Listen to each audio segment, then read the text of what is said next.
Baik, jadi kita akan teruskan lagi berkaitan dengan jenis-jenis eksperimen benar. Mengikut Cohen 2018, terdapat 9 varian eksperimen benar. Jadi kat sini kita walau bagaimanapun ada setengah pendapat mengatakan dalam eksperimen reka bentuk yang biasa digunakan hanyalah 3 sahaja. Tapi walau bagaimanapun, untuk sebagai pengetahuan, jadi kita kongsikanlah dengan rakan-rakan semua apakah 9 varian yang dinyatakan oleh Cohen untuk jadikan rujukan. Baik, yang pertamanya adalah kumpulan kawalan ujian pra, pasca, kawalan dan eksperimen. Jadi dekat sini Cohen ni menggunakan simbol yang dicadangkan oleh Campbell dan Stanley 1963. R tu masuk random, O tu memasuk pada apakah kita punya observation kita ataupun kita punya measurement. X tu pula adalah rawatan. Jadi kalau kita tengok dekat sini ada dua kumpulan. Pertamanya adalah kumpulan eksperimen dan juga kumpulan kontrol. Dan kat sini kita tengok eksperimen dia ada dipilih secara rawak. Mestilah sebabnya syarat-syarat eksperimen, true eksperimen adalah mesti dipilih secara rawak. Dan kat sini kita boleh lihat untuk eksperimen kontrol dia ada membuat ujian pra. Okey. Dan bahagian eksperimen akan menerima rawatan, manakala kumpulan kawalan tidak menerima. Selesai proses rawatan, maka mereka pengkaji akan membuat ujian pasca untuk menilai keberkesanan apakah adakah rawatan yang mereka berikan tu memberi kesan kepada kumpulan. Okey, itu untuk reka bentuk yang pertama. Seterusnya adalah reka bentuk yang kedua, iaitu reka bentuk ujian pra dan ujian pasca dua kumpulan kawalan dan satu kumpulan eksperimen.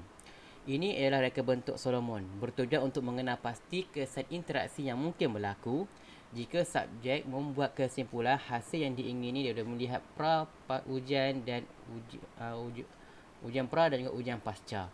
Jadi kat sini kita boleh lihat, kalau tadi ada satu kumpulan kawalan, tapi dekat sini ada dua kumpulan kawalan. Satu kumpulan tu pula dipilih secara random, satu kumpulan lagi dia pilih lah. Okey. Dan kalau kita lihat kat situ ada dua kumpulan yang menerima rawatan, iaitu kumpulan eksperimen dan juga kumpulan kontrol, iaitu kumpulan kawalan yang kedua. Okey, dan akhir sekali mereka akan membuat ujian pasca. Jadi ini adalah reka bentuk untuk bagi ujian pra dan ujian pasca dua kumpulan kawalan dan satu kumpulan eksperimen. Okey, seterusnya adalah reka bentuk ujian pasca kumpulan kawalan dan eksperimen. Jadi dekat sini peserta secara awal diberikan kepada kumpulan kawalan dan kumpulan eksperimen, tetapi tiada ujian pra yang dilakukan. Jadi dia hanya pilih sekumpulan rawak, kemudian dia bagi rawatan dan hanya ada ujian pasca sahaja. Kemudian reka bentuk yang keempat adalah reka bentuk ujian pasca dua kumpulan eksperimen. Peserta diberikan secara awak kepada setiap dua kumpulan eksperimen. Kumpulan eksperimen 1 menerima intervensi 1 dan kumpulan eksperimen 2 menerima intervensi 2.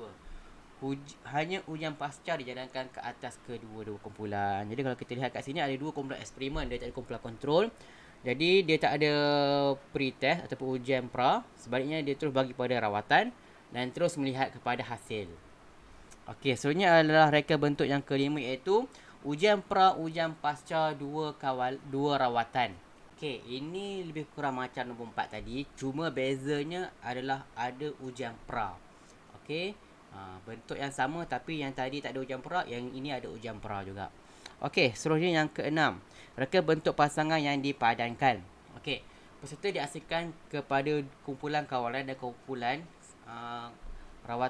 eksperimen Sarawak, tetapi asas pengasingan adalah bahawa seorang ahli kumpulan kawalan dipadankan dengan ahli kumpulan eksperimen berdasarkan beberapa pemulik ubah bebas yang dipertimbangkan penting untuk kajian, contohnya jantina, umur dan kebolehan. Okey, berguna sekiranya pengkaji tidak dapat memastikan bahawa perbezaan individu tidak akan mempengaruhi keserawatan kerana ia membolehkan perbezaan individu ini terkawal. Maksudnya di sini pengkaji tu dia tak boleh menjamin sama ada tiga faktor luar tadi tu akan menyebabkan berlakunya data yang tidak diingini.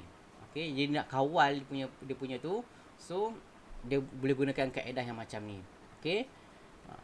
Dia memberi faedah kepada kajian yang saiz sampelnya kecil di mana sukar untuk mendapatkan kumpulan yang seimbang dengan peruntukan rawak. Jadi kita lihat kat sini, ni ada contoh dia. Okey, dia kumpulkan partisipan. Kemudian dia pairkan dia mengikut apa yang kita nak. Macam tadi, macam katakan umur. Jadi umur yang sama, dia pairkan dulu. Okey, first step dia pairkan dulu. Kemudian dia pecahkan pasangan tersebut mengikut dua kumpulan yang berbeza, iaitu kumpulan kawalan dan juga kumpulan eksperimen. Jadi kita dapat lihat sekiranya penilaian nak menilai, dia boleh menilai lah mengikut pasangan tadi. Okey. Seterusnya ialah reka bentuk faktorial. Dalam eksperimen mungkin terdapat dua atau lebih pemuli ubah yang bertindak ke atas pemuli ubah bersandar. Reka bentuk faktorial adalah berguna untuk mengkaji kesan interaksi. Baik, dekat sini kita ada contoh dia. Okey. So dekat sini dia ada beberapa level. Okey, ada level 1, level 2 dan level 3. Availability of resource ada pertama limited, kemudian moderate dan juga high availability.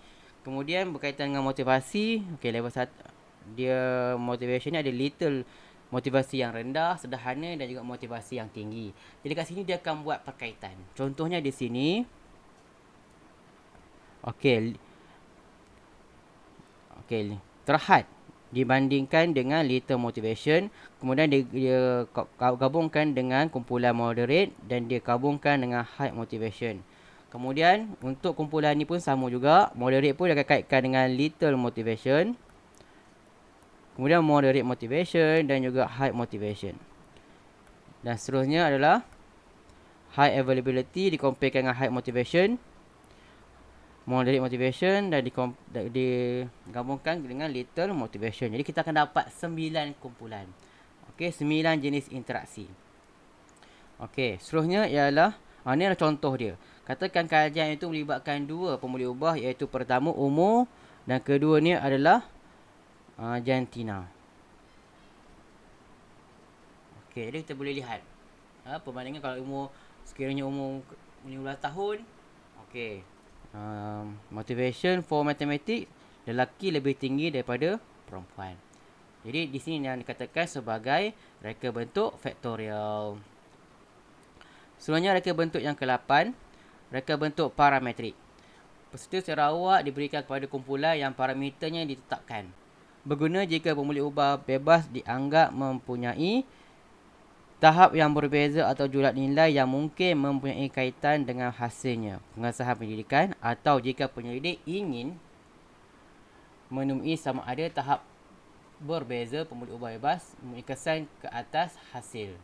Okey. Dan kita lihat kat sini. Jadi dia pecahkan dulu kumpulan eksperimen dia kepada 4 kumpulan.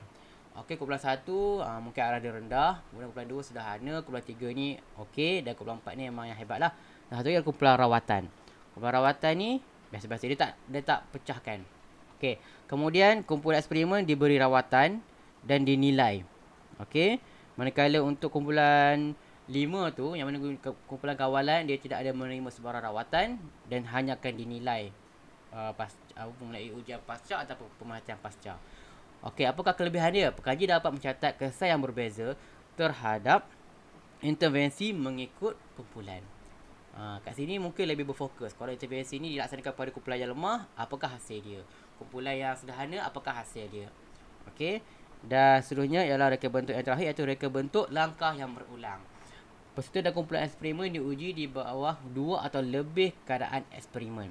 Maksudnya bukan hanya ada satu rawatan sahaja, mungkin akan ada lebih. Okey. Ahli kumpulan eksperimen boleh menerima lebih daripada satu intervensi yang mungkin atau tidak termasuk dengan syarat kawalan. Okey. Jadi kat sini kita tengok. Kat sini ada contoh dia, ada 6 kumpulan. Okey. Jadi kumpulan yang pertama dia menerima intervensi A dahulu, kemudian B, C dan diakhiri dengan post test. Manakala kumpulan 2 pula dengan intervensi yang A, kemudian C. Berbeza dengan yang tadi tu, dia B dahulu, C. Jadi rakan-rakan boleh lihatlah perbezaan susunan intervensi yang diterima mengikut setiap kumpulan yang berbeza.